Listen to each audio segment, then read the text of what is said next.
So welcome to the webex on learning more about being a mentor, and what we're going to cover tonight on the call is sorry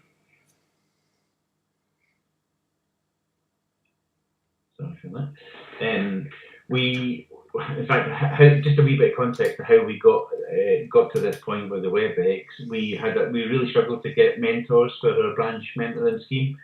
We seemed to get lots of people who wanted to be mentored, mentees as we call them, but we had a real difficulty in getting mentors. So about a month ago, I posted on social media to get some help from our members to find out what are the things that put people off from being a mentor. And there was 4 key things that came back, which was clarity on actually what being a CIPD mentor is all about and what it isn't. In terms of capability, what's the capability requirements to be a good mentor? People weren't sure if they had the right skills or not to be a good mentor. The third thing was confidence and building their confidence, and what kind of tips and support could they get to be a good mentor as well. And then the last thing that came through in the feedback from members was capacity. How much time does it take to be a good mentor?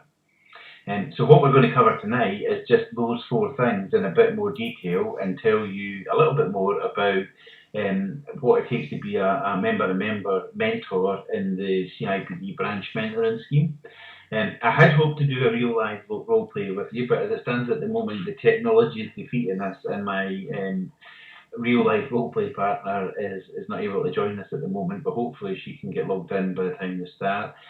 What we'll cover is the kind of next steps to becoming a branch mentor, and then maybe just a wee bit on could your organisation benefit from mentoring as well. So just putting a wee flag up to say that mentoring is something you can maybe think about using back in your own organisations, and then time for questions at the end. So in terms of clarity then, what being a mentor is and what it isn't. So this is in the context of the branch mentoring program. So this isn't mentoring as a whole, but really what we're trying to focus on with the branch stuff. So being a mentor is about supporting people to develop their own careers, providing them with practical career advice, helping with CVs and application forms, helping them with interview practice, giving insight into what career choices people have in HR and L&D, and boosting the mentees' confidence, encouraging them to being realistic and honest about their career ambitions and aspirations. Most of those things will probably come very naturally to an HR professional, whether you're at the kind of beginning, middle, or end of your career, and it's more that kind of critical supportive friend role that you play there. What it definitely isn't about is providing counselling or therapy. So there's no psychology or any kind of diving deeper into things. It's not about being available 24/7 on the end of your mobile phone for the mentee. And it's not about trying to demonstrate all your wisdom and knowledge on anything and everything. It's really just focused on helping people with their kind of career management, career development, and helping them potentially maybe to get that next role. If anybody wants to pop any questions in as we go, and I'm also happy to stop and take any questions at any point. So you can take yourself off mute by pushing your mute unmute button next to your name on the participants list, or you can type in a question as we go.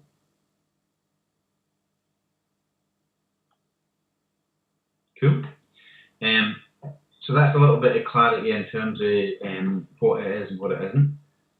In terms of capability then, what's required to be a good mentor? So basically, as an experienced HR and L&D person, you'll be surprised at just how much you have to offer a mentee. The amount of knowledge that you acquire through practical experience and just being part of the profession can be a great help and a great value to other people who maybe are earlier on in their career than yourself. Some of the key skills that you need to be a good mentor then includes that ability and willingness to share what you know. You've got to kind of be really comfortable about sharing your knowledge and your information, which sounds pretty obvious, but there's a lot of people don't like to share the stuff that they know. You've got to have honesty balanced with diplomacy. So, being able to be really honest with people, but at the same time kind of being diplomatic so that the message lands well, that nobody gets their feelings hurt, but you're maybe helping to kind of be more realistic with ambitions and stuff. You have to have a kind of really inquisitive nature. So you know when somebody makes a statement or says something, be able to kind of and want to be able to explore a little bit behind that. If the person's looking to move into L&D, you know you maybe want to explore what it is that they attracts them to L&D, what kind of things are they looking for in that role. So that kind of inquisitiveness to ask more questions, kind of appreciative inquiry, and to follow up with that. And as a good mentor, you need to be able to put yourself in their shoes. So kind of walking in their shoes and know what it is they're looking for, what their strengths are, what their weaknesses are, and how you can help them to build on those. Objectivity and fairness. You know, you've got to try and be as impartial and objective as possible, and consistently be fair. And it's trying to, in a kind of transactional analysis way, keep all the conversations at a adult to adult level, and not, you know, it would be very easy as a mentor to slip into a kind of parent to child mode, but really you want to keep it as a kind of adult to adult conversation. I'm just going to put everybody on mute for a wee second there. Thank you. I think that was Michelle. And you've got to have a bit of compassion and a bit of genuineness. You know, there's got to be that kind of inbuilt compassion in you that really wants to help people and to help them to succeed and get on in life, and that genuineness about why you're doing things and the reasons behind that. And I'm pretty sure if we all take a moment to reflect and look at those key skills for being a good mentor, we'd probably be pretty confident that we kind of matched up and we had those skills. In terms of some of the knowledge then and experience that you need to be a good mentor, obviously having an up-to-date and relevant knowledge of some of the following: HR profession, the L&D profession, probably gained through your own continuing professional development.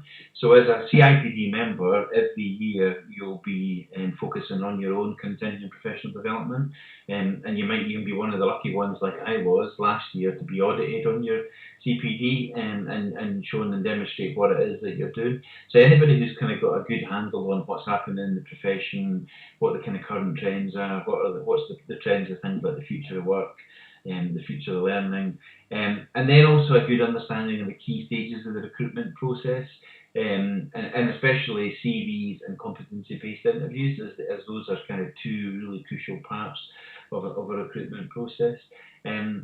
And I guess that's one of the things that, you know, if you're not as hot on that as you maybe used to be, one of the great things as being a mentor is finding out a wee bit more about that, going speaking to your own recruitment, resourcing people, recruiting people, and finding out what their kind of current process and practices are, so that you can start to help the mentee a bit more as well. Any thoughts, any questions? Jenny, I see you've said there, would OD skills be relevant too? Yes, absolutely. HR, L&D and OD as well. I think I would say the key skill and knowledge is really that of the kind of recruitment process. So being able to look at somebody's CV and say, is it really selling them?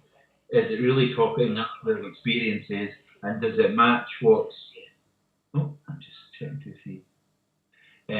And does it really match what's required to do the job advert? Now, that doesn't sound particularly hard or rocket science, but you'll just be amazed at the amount of mentees that will come to you and say, I'm looking for my first role in HR, I'm looking for the next step up in HR, and the first thing you'll ask them is, well, have you got any job adverts and role profiles of the jobs you're going for, and let me see a copy of your CV. And usually there's a big gap between, you know, the CV, which is maybe written for the job that they're in at the moment, and then the kind of the next level up in the role that they're looking for there as well. So absolutely, Jenny, I think OD skills would be relevant as well. Anna, contracting skills, yeah, absolutely. What we've tried to do, and I'm going to come on to this a wee bit later, Anna, is that we are providing a dummy contract between the mentor and the mentee, just to make that little bit of contracting a wee bit easier for people that haven't done it before.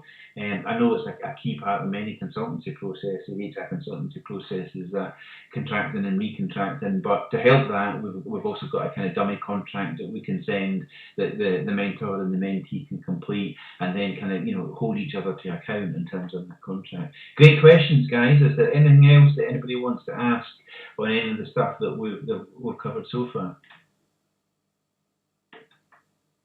Yeah, Anna, that's a great point about the clarity on the goals, and that's the whole thinking behind that mentoring contract, so that the mentee is absolutely clear on what they're trying to achieve, and the mentor knows exactly how they're going to help them. That's a great point as well.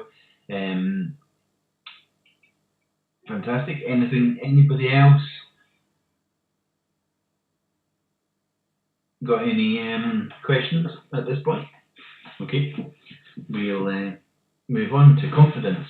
So for a start, we don't want to throw you in at the deep end, okay? So we're not going to give you somebody who's looking for their next chief exec role. We will match people. So part of the application form that we'll talk about in a wee minute talks about what kind of mentoring experience and stuff you've had before. So we're not going to throw you in at the deep end. We're going to, break you in gently, maybe with a student, maybe with a kind of early career HR professional, L&D professional, or OD professional, and do it that way. We match based on your level and experience. So back to your point, Jenny, about OD, so somebody was looking for a career in OD, and somebody specialised in that area as well. That would be a really good, strong match for us. As well, and on your kind of level, we wouldn't. If you're a chartered fellow, you're obviously somebody who's a very well experienced and seasoned professional, and and we wouldn't match and associate to mentor, say, for a fellow, for example, because potentially that's not a good match. We all the way through the process, we provide confidential support to mentors. And to be honest, the mentees as well. So if either the mentor or the mentee wants to call up to the branch, speak to one of there's 3 or 4 people that are involved in supporting the mentoring program, and any one of them can be there to give confidential support and advice. It might be that something's been disclosed in a mentoring session, you're not quite sure how to handle that and deal with that, and then checking back in with the branch to get that support is that offer is always available. We help to facilitate the whole mentoring process with Maggie and coordinators. They go on a match the whole mentoring process, checking in, sending you ideas, check how this is going. And sometimes it doesn't work out. Sometimes you have your first meeting, you sign up to your mentoring contract, or maybe you realise before you sign the contract that perhaps you're not the right person for the mentee, and vice versa. And that there's nothing bad in that. It's a really personal thing. If you don't think you can help a mentee, then it's totally cool at that point to kind of to be honest about it, and just to say, I don't think I'm the best person to be able to help you. We provide you with a support pack that includes, as I said there, a template for a mentoring contract, checklists for pre and post meetings, so kind of things that will help you get organised. It's very, very easy and straightforward, but initially you might want to use some of these checklists just to help keep you right. In that support pack that we sent out, the kind of introduction pack, we've got links to videos, CIPD videos, and other resources in there as well that really starts to kind of tell you a lot more about some of the skills you can build and some of the things that you'll get out of mentoring as well. The other thing that's important is, in terms of building your confidence, we do a formal check-in with you after each of the mentoring relationship finishes.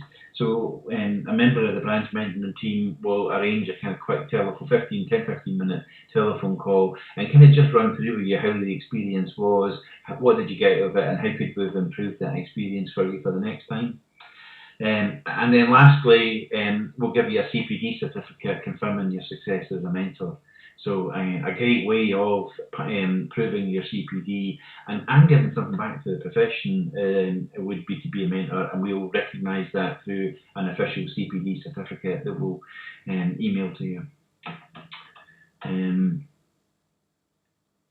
Great, I'm just looking at some of the questions here. So we've got one from Emma here. Who are the current branch mentoring contacts?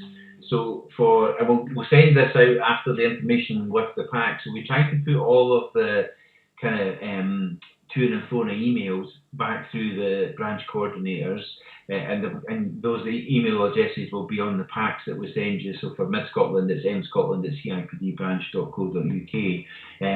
For ourselves, we've got a lady called Michelle Austin who leads on our branch mentoring, and in South East Scotland, it's Blythe McLucas who leads on their branch mentoring. But there's a couple other people, including myself, that are involved in that as well. I've got there another one. Who are they? Is there an opportunity for group supervision as a way to build support and learning reflection for the mentor? We did think about that as an idea, Nicola, and we just wondered, because some of the mentors are also mentees, that could possibly be a wee bit tricky. But what we'd really be up for is, how could we make that work? Because I think peer support there, like you say, and learning and reflection would be great. So we are offering that from the branch, that we'll check in with you as you go if you need it, and at the end of each session as well. But really up for what ideas. We thought about maybe setting up private Facebook groups where people could share ideas, approaches, and just kind of be there for each other to do that. But because there's a kind of duplicity between mentors and mentees, that might not be as simple and straightforward there. I'm just looking at some of the other ones. Like Jenny, I signed up to be a mentor, haven't had a response.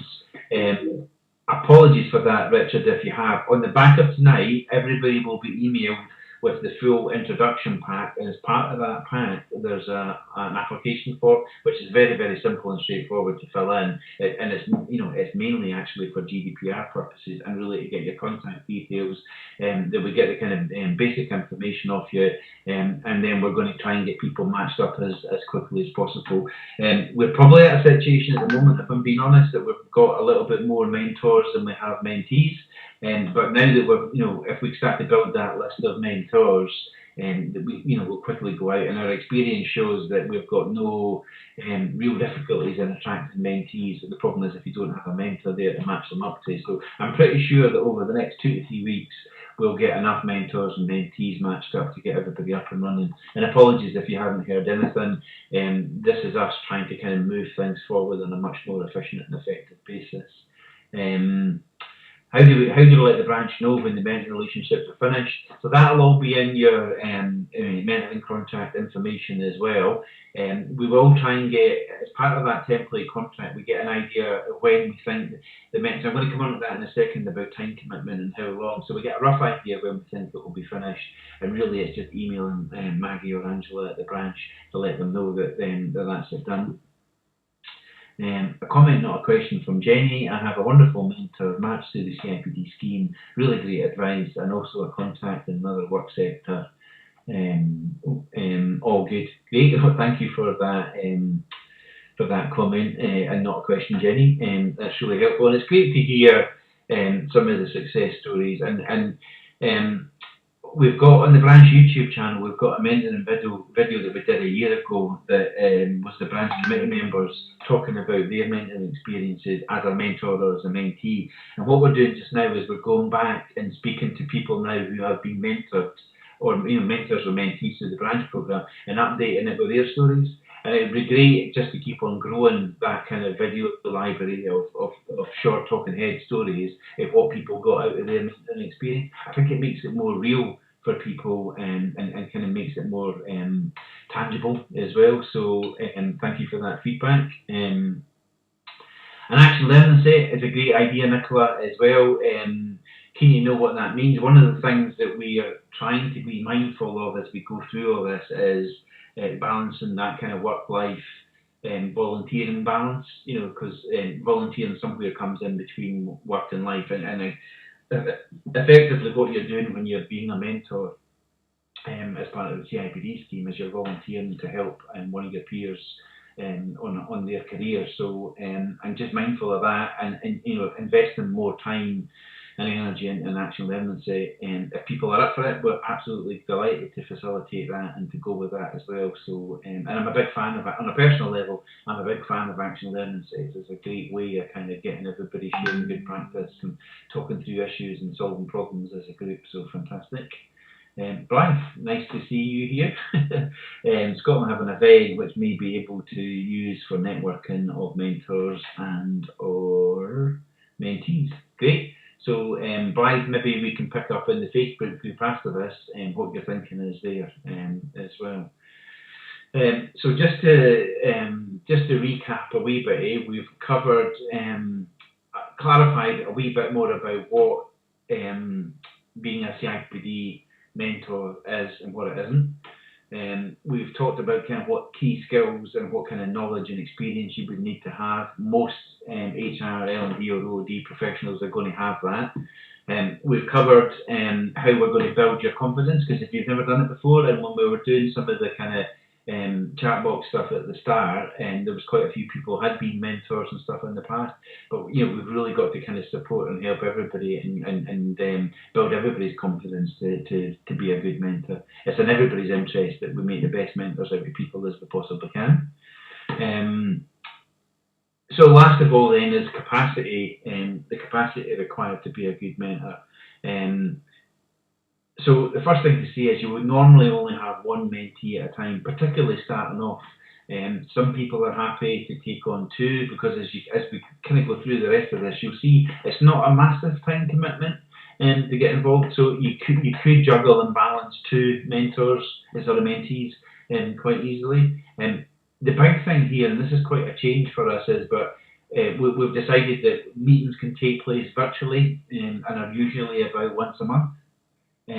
So because of the kind of geographic nature and size of the branches, and the fact that technology is that great now, you can have Skype calls, FaceTime calls. It can be literally as good as a face-to-face contact as well. We would still encourage people, if they want to meet face-to-face, to do that bit. If they want to have the first meeting face-to-face, then great. But you know what we're saying is big green light to virtual mentoring and being able to do it by telephone, by Skype, by FaceTime, webex, any kind of digital channel or media that suits.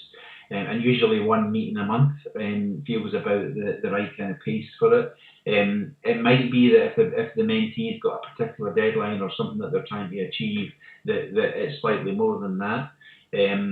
Generally, meetings take less than an hour.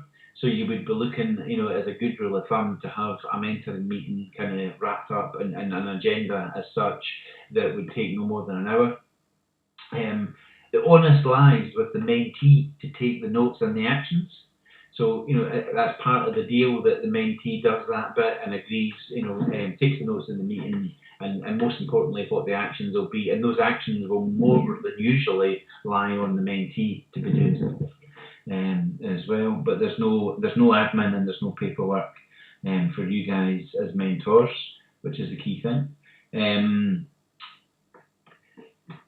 Mentoring relationships are not endless. So somebody asked about the how do you know when it's finished and stuff like that. So as part of that mentoring contract agreement, you get to the point of you know at what point the mentoring is going to finish. Now, the thing is, with loads of mentoring relationships, sometimes you build up such a great relationship with the mentee that even when the mentoring's finished, you still have them as part of your network, and you still kind of want to help them from time to time if they need it. That's totally cool and that's okay. But in terms of mentoring, the mentoring relationship's finished. Doesn't mean to say the person can't come back in 6 months' time with a new thing that they want to be mentored in, and that would be fine as well. But there's one great benefit that it really does kind of build your network as well. As a very, very rough guide and rule of thumb, we would say 5 or 6 meetings is a good guide. So 5 or 6 meetings over 5 or 6 months would be a kind of typical duration and length of meetings of 1 hour, up to 1 hour there as well. Any thoughts or questions on any of that stuff around the 4 C's of being a mentor?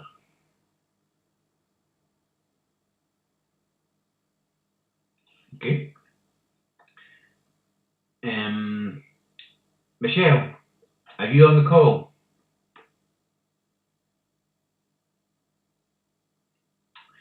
Okay, so what we were going to show you there was for those that haven't really been a mentor before, and we'll maybe try and do this and post something on our YouTube channel for people to let them see how we're going to do it. It was really just to show that it's not rocket science, it's not that tricky, and just by asking questions, can you get to what are the kind of important things that you need to focus on, and what are the kind of ways to chunk that up into actions for the next meeting. So apologies that we kind of run through the role play, but we'll try and see if we can do something to kind of put something on that YouTube channel to show people what's involved.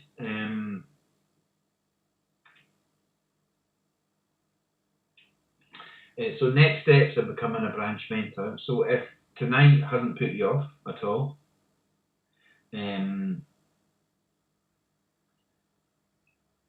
what we'll do is we'll email everybody tonight the mentoring information. Oh, I'm just going to actually skip to. We'll send you the mentoring introduction pack. In that is some really great resources and links to CIPD material on the main CIPD website. Some of it you'll need to log in to be able to access, but it's really, really good quality stuff. You need to complete the application form, which is a one-pager is even over again. It's about half a page of information that we need, and send it back to the branch.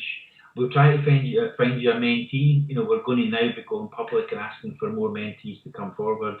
We know that we're likely to have a big student population that are now about to go into their final year during the CIPD qualifications at our local centres. So there's quite a lot of students there. I think at any one time we've got about 180 students across the branch.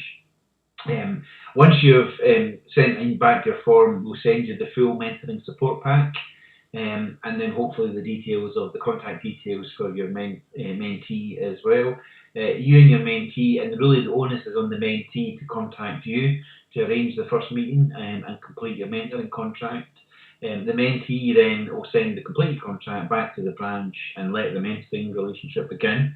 And we monitor progress and provide support on an as-needed basis until the mentoring is finished.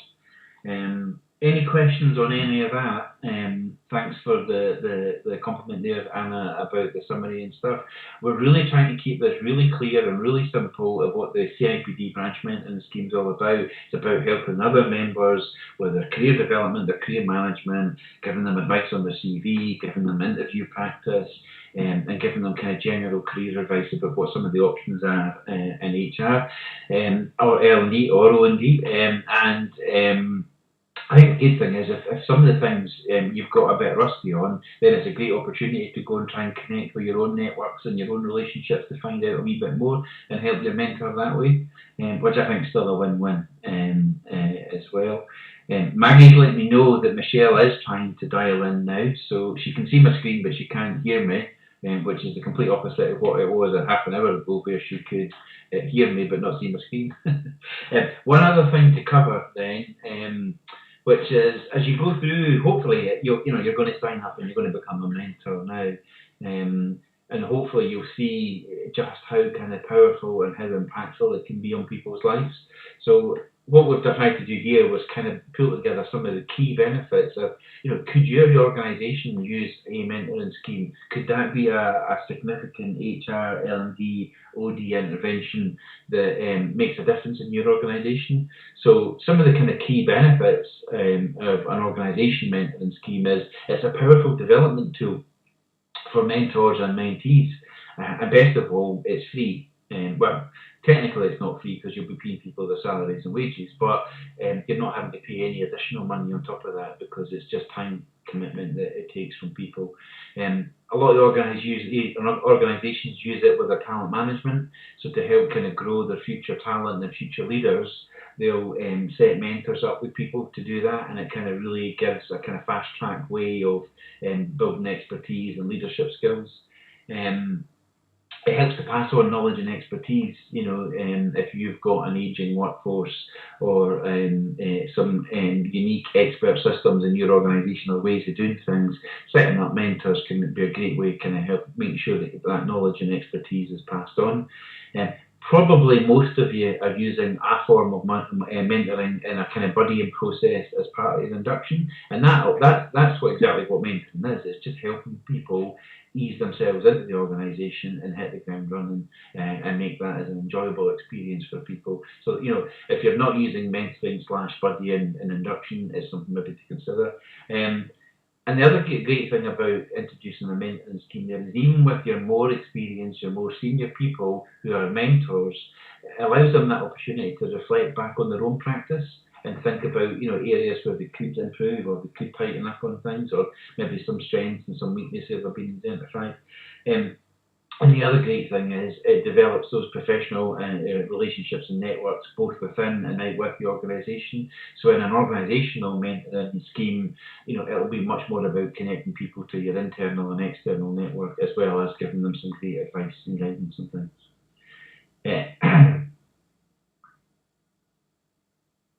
Oh, great feedback from Emma there. The webinars through the CIPD resource have been really helpful to me too as a mentor. Great. What we're trying to do is not overwhelm people with things. So, if you found tonight interesting and think, yeah, you know what, I've got something to offer here, which I'm pretty sure you all will have, starting to look at some of that stuff to build your confidence, and then we'll ease you in gently as well.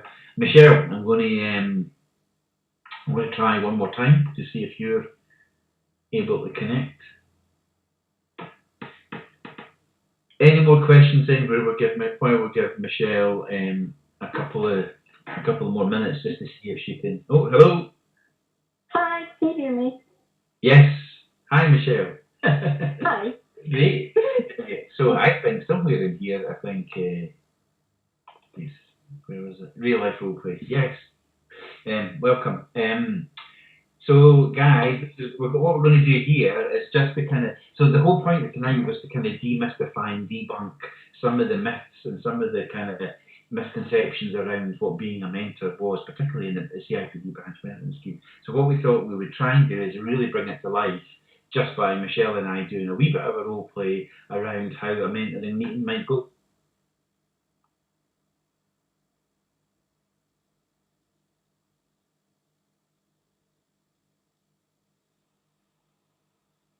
Great.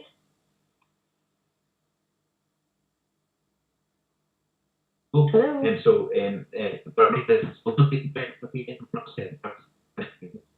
you hear me? Hi, I can hear you.